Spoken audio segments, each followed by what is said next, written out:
Galactic. Hey everybody. I'm trying something slightly new today. I got a new microphone, and I'm pretty happy with my old setup, which was Shure microphones and a Rodecaster Pro, which was the recording device, but I was struggling when it came to remote recordings.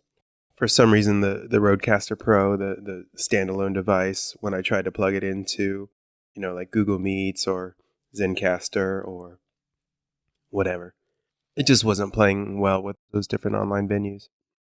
So I don't know how this is going to sound compared to normal, but this isn't going to be one of my better episodes anyway, because I'm just having a drink and talking into the mic.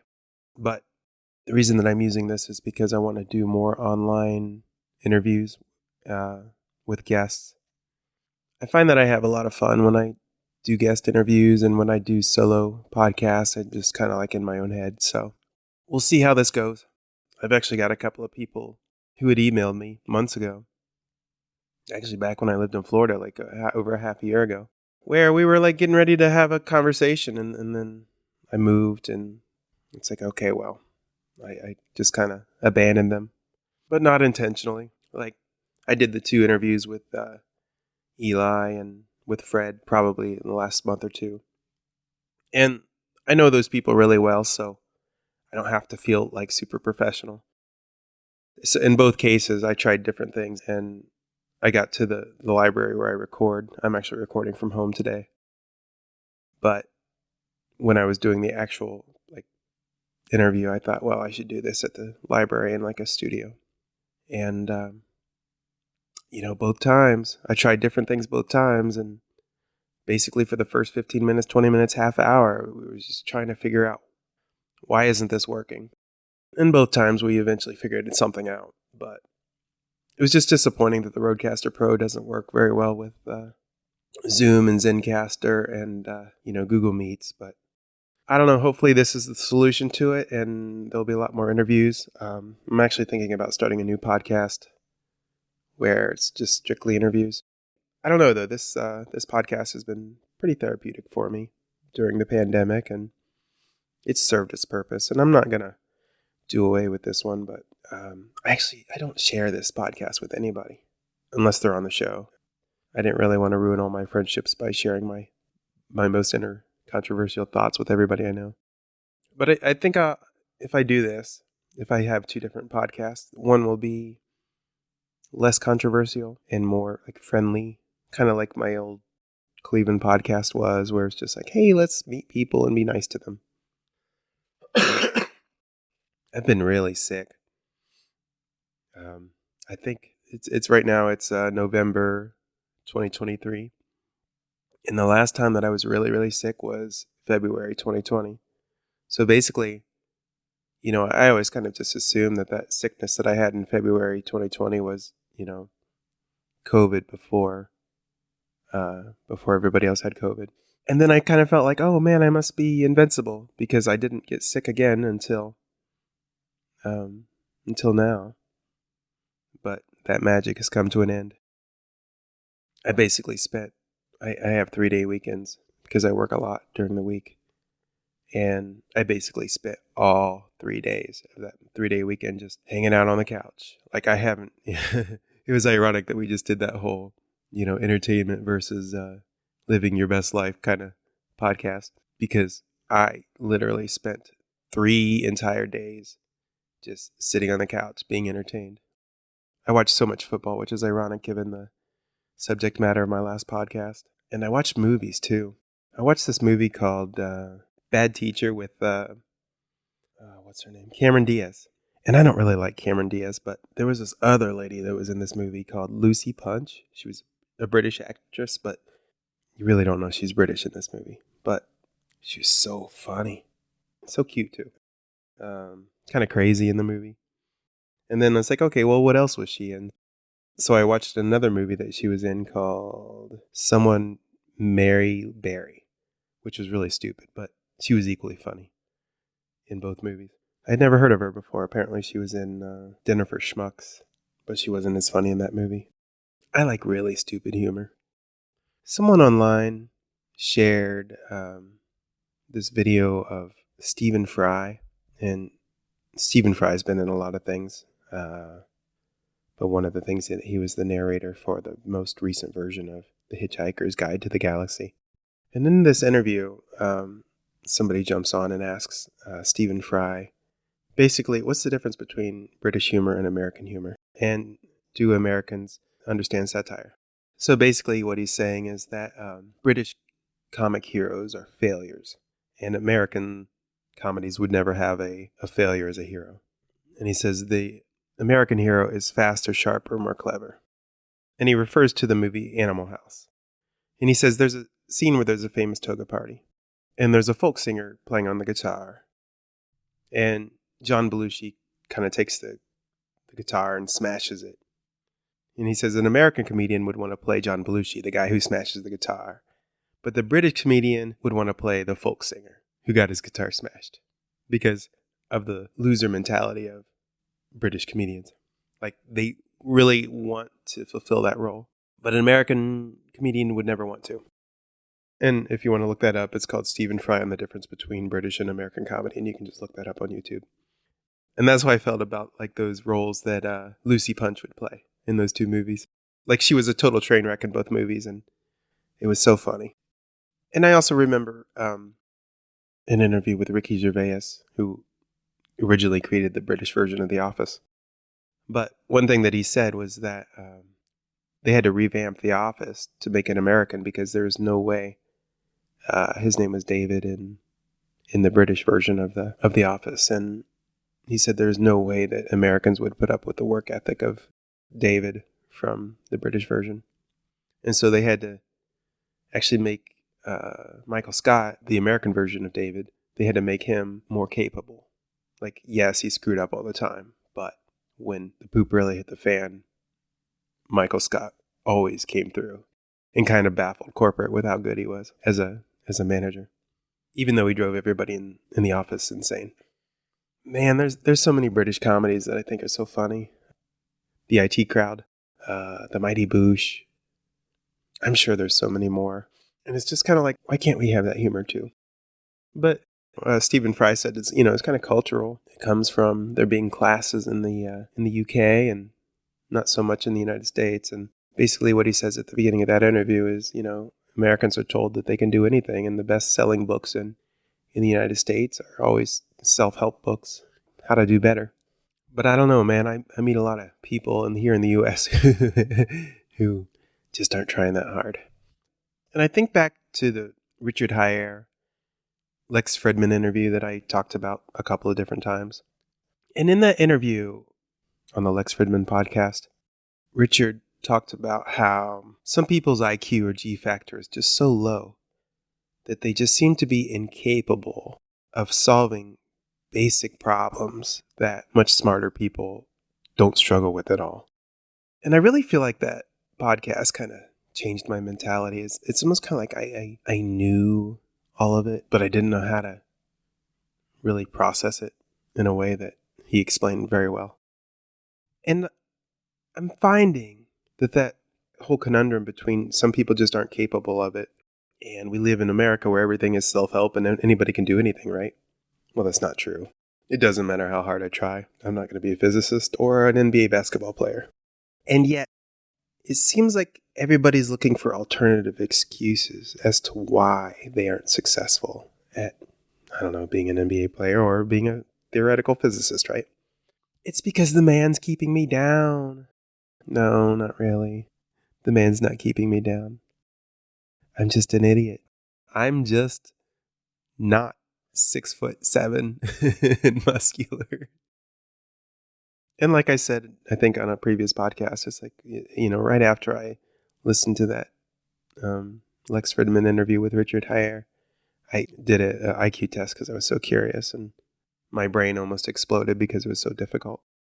After listening to that podcast, and I texted my friend, and I'm like, man, I just did an IQ test and it was so hard.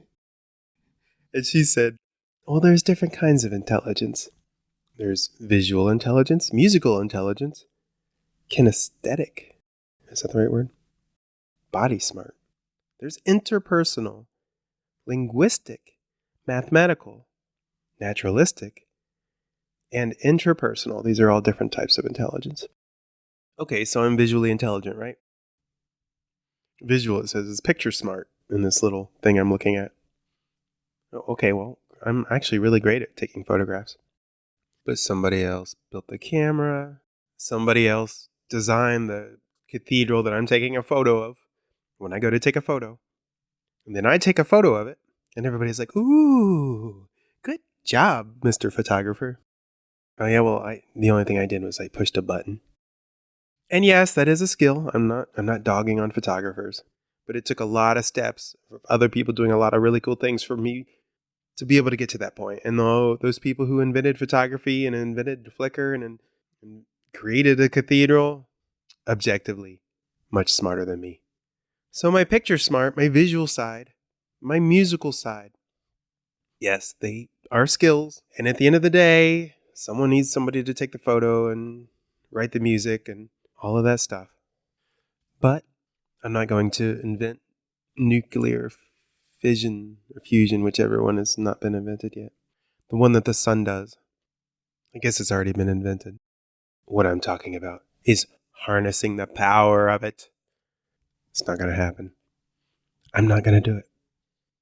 You know, I was listening to that interview with, Elon Musk did interviews with both Joe Rogan and Lex Fridman recently. And at the end of the one with Joe Rogan, Elon kind of went to this weird place where he was talking about there was supposed to be an MMA fight between Mark Zuckerberg and Elon Musk. And Mark Zuckerberg basically gave up saying, you know what, Elon's not serious about this, so I'm not going through with it. And I just kind of believed him because really Elon Musk didn't say anything back. But during that interview with Joe Rogan, Elon Musk was like, oh, I was serious. I'll fight him anytime, anywhere. I'm like, well, that's not what I heard. And then Elon Musk started talking about how he actually went to Mark Zuckerberg's house trying to find him so that they could fight.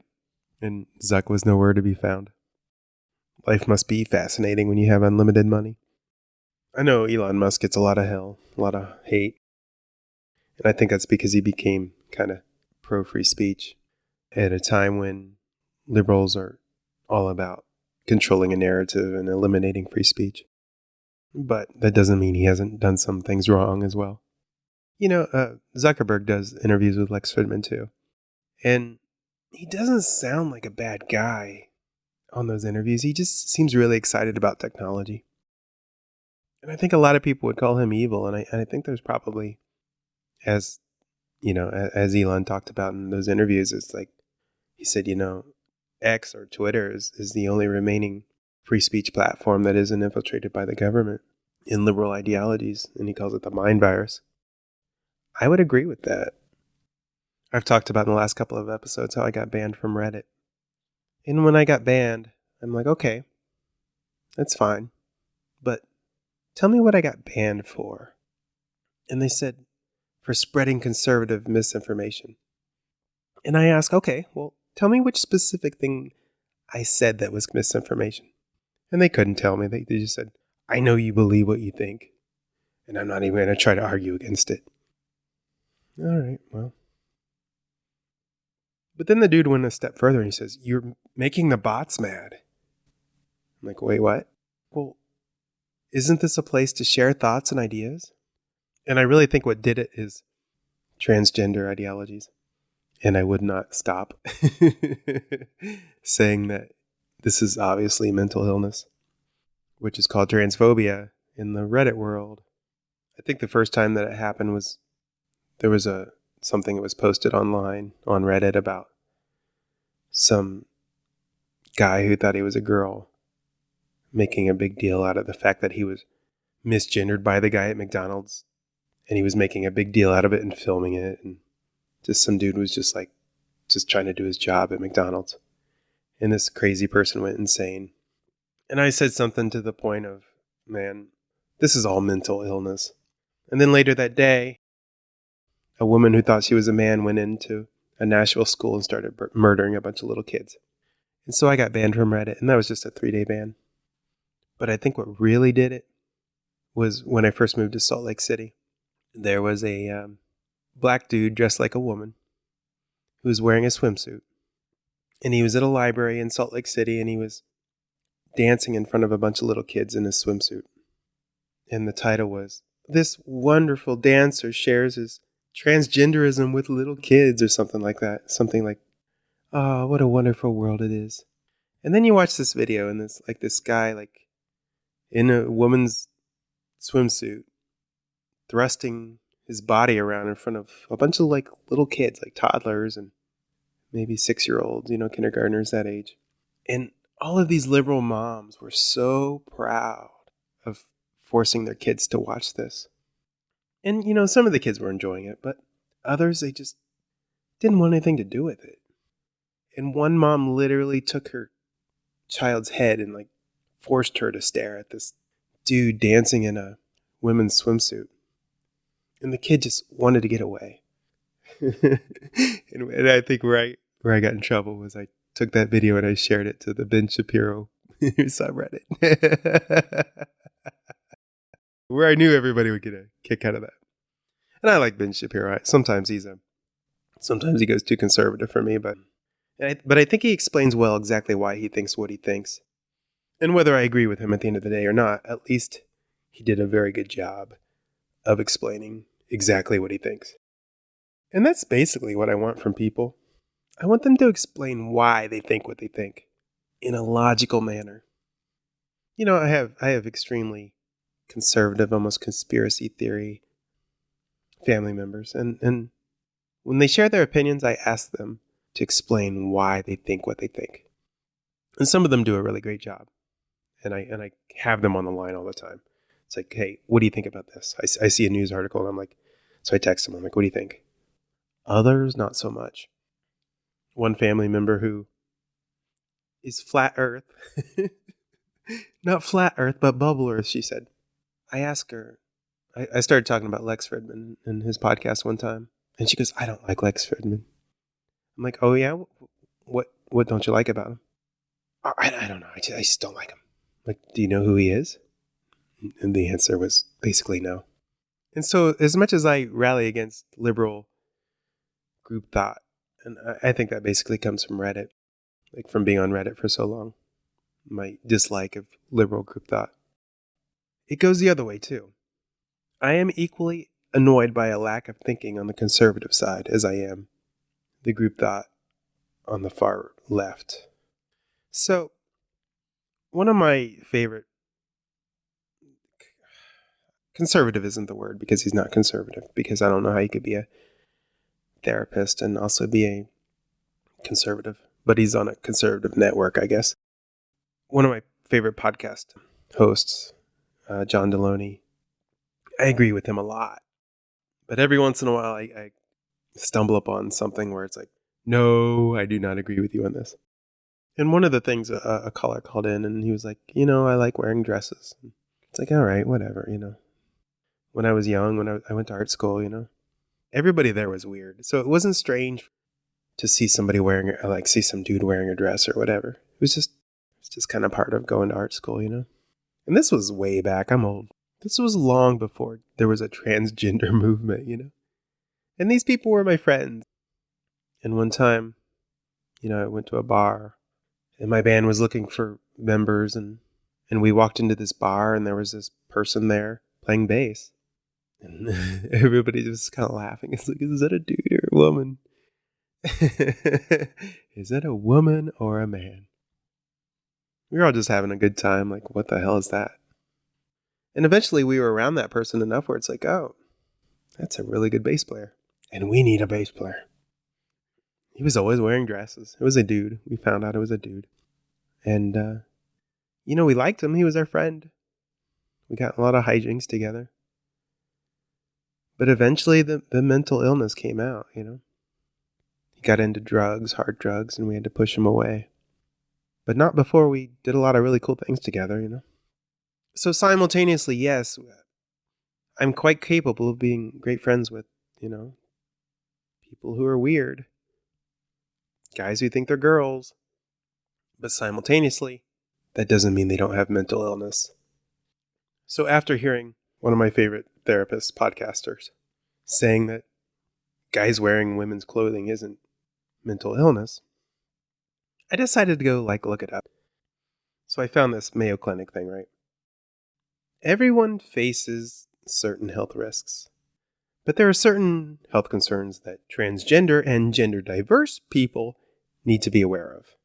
Some of these health concerns may be due to an experience called gender minority stress, which often involves 1.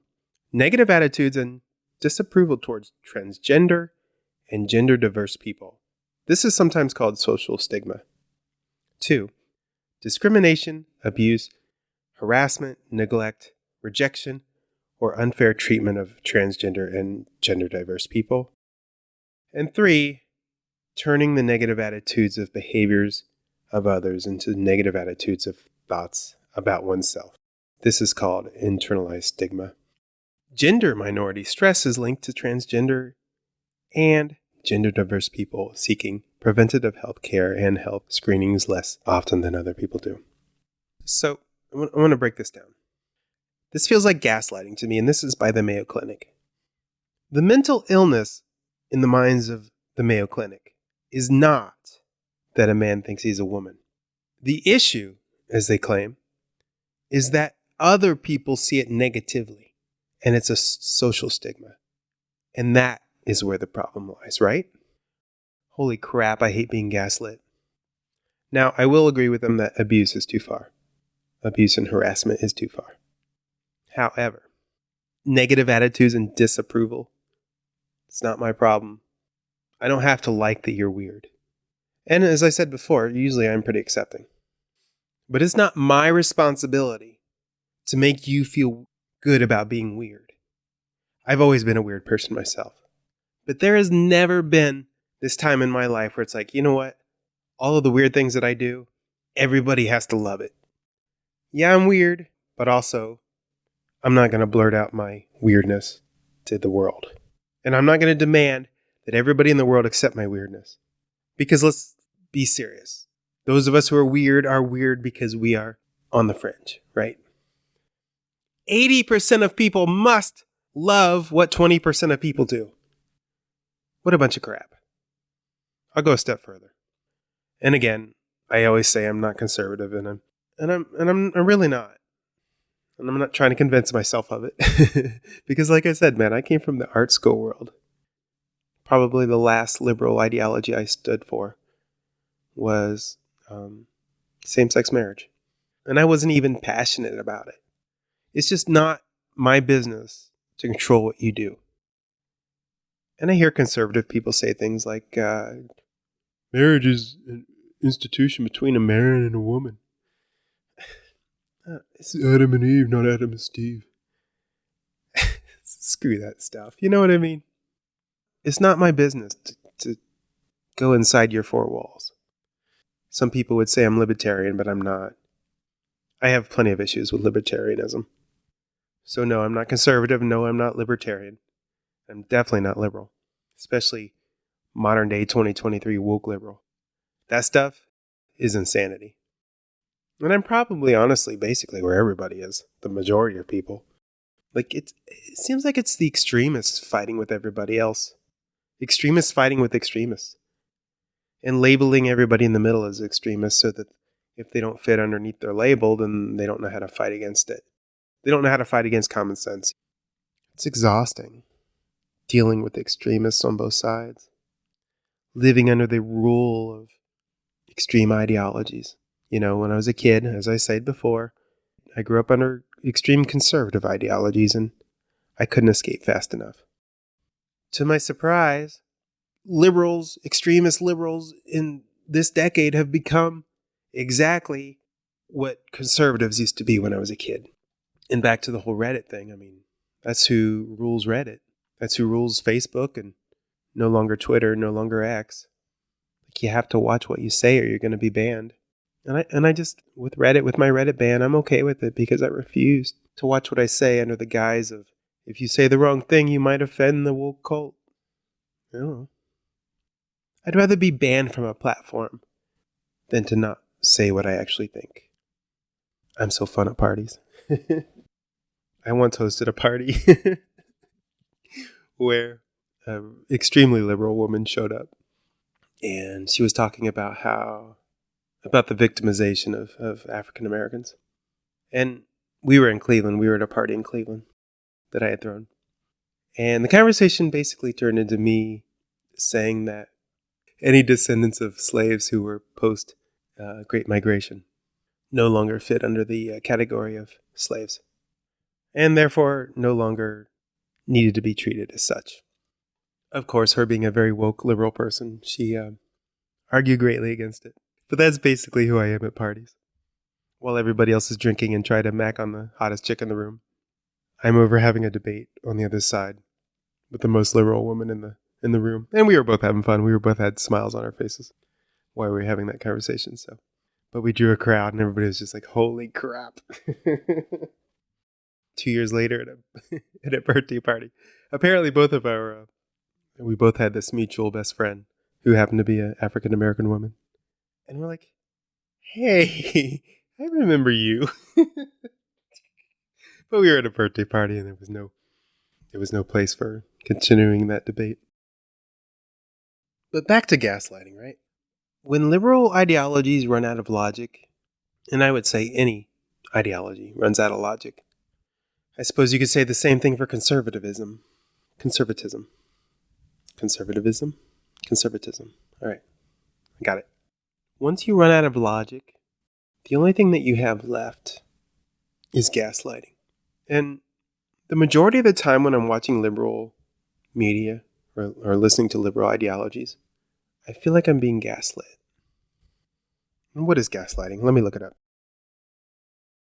So, gaslighting is the psychological manipulation of a person, usually over an extended period of time, that causes the victim to question the validity of their own thoughts, perception of reality, or memories, and typically it leads to confusion, loss of confidence and self-esteem, uncertainty of one's emotional or mental stability, and a dependency upon the perpetrator. This is the entire premise of liberal media. This is what NPR does. Find somebody, make them a victim, find somebody else, and make that person out to be the one to blame for the so-called victims' issues, problems. I've had this weird, mixed blessing in real life recently, where I've come upon people who are victims. And I put victims in air quotes. And I've mostly managed to avoid these people throughout life. And as I said, I really enjoy listening to this therapy podcast. So basically, the premise of the John Deloney podcast is that people call in with their issues. And usually, a lot of times, it's just like this horrible behavior by somebody else. Sometimes it's the caller who's the one doing the bad behavior. But usually it's somebody else, who's doing this horrible thing. And they call in and they're like, how do I deal with this? And the majority of the time, the therapist is like, dude, get out of this. You know what I mean? Because the person who's doing the gaslighting or the bad behavior is just so awful. And I listen to this and I think, how do people get into these situations? And weirdly, when I moved to Salt Lake City, I found myself around one of these people. And I didn't let it bother me at first because for a couple of reasons. I've listened to so many of these psychology podcasts or these therapy podcasts or whatever. And it's just like, oh, I see this. I recognize this pretty quickly. And I'm not going to let it drag me down. And honestly, I found it fascinating to watch firsthand after hearing so much about it. And the reason I find it interesting is just because I find it so fascinating to watch this person's behavior spiral out of control. My life isn't what I wanted it to be, and I'm not good enough, and I'm not smart enough, and I'm not all these things. So I'm going to blame my problems on you. I'm going to make a bad decision. I'm going to blame it on everybody else except for myself. And I find it fascinating as an observer just to watch this person's life spiral out of control. As these bad decisions compound upon one another, one after another, And it just builds and it builds and it builds. I basically have been using it as entertainment because I'm a messed up person. And I just find it fascinating to watch this person's life spiral out of control. Because at no point are they willing to admit that any of their problems are created by themselves. And it's fun to watch them think that them acting like total jerks because their life is spiraling out of control. It's fun to watch them think that them acting like jerks is going to solve their problems. But then it actually compounds upon the original problem, blaming somebody else for something that they created, for a problem that they created. And it's just fun to watch it get worse and worse and worse. And it's fun to compare this individual's behavior to the same behavior that the liberal media and the liberal Redditors and all those people. It's fun to watch society do the same thing. But it's so screwed up because society is becoming worse and worse and worse and worse.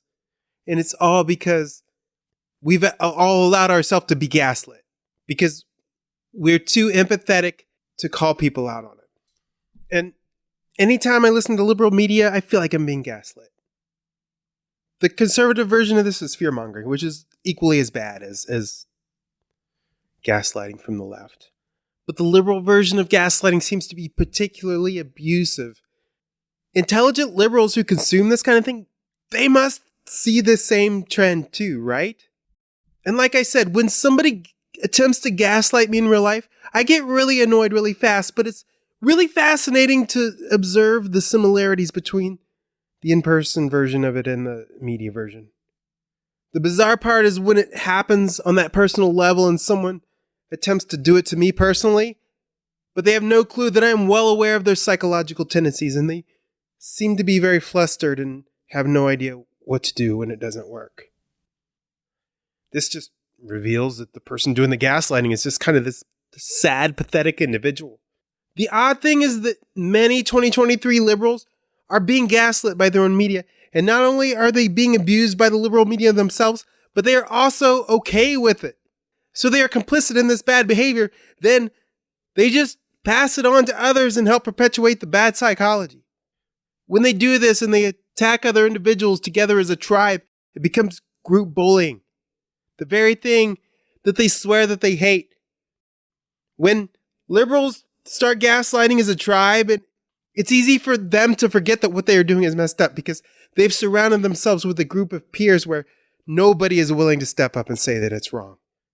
When basic gaslighting doesn't seem to do the job for them anymore, then they attempt to step it up with censorship of those people who they were attempting to gaslight. Which is the worst kind of gaslighting because it's like, since you don't agree to my gaslighting, then you need to be punished and no longer heard. It kind of seems like this intellectual paradox, since liberals were once considered the defenders of free speech. But they no longer are. You've been listening to The Great Big Intergalactic. Have a great day, everybody. Thanks for listening to the show. The Great Big Intergalactic can be heard on Spreaker, Spotify, YouTube, Google Play, Apple iTunes, and anywhere else that podcasts can be heard. If social media is your thing, you can follow the program on Facebook or Twitter. If you enjoy the show, upvote, share, like, and subscribe. Whenever and wherever those things can be done.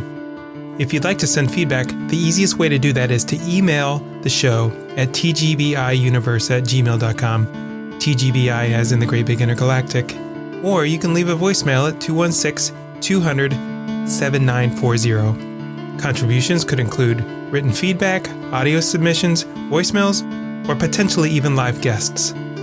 It was great having you today, and see you next time.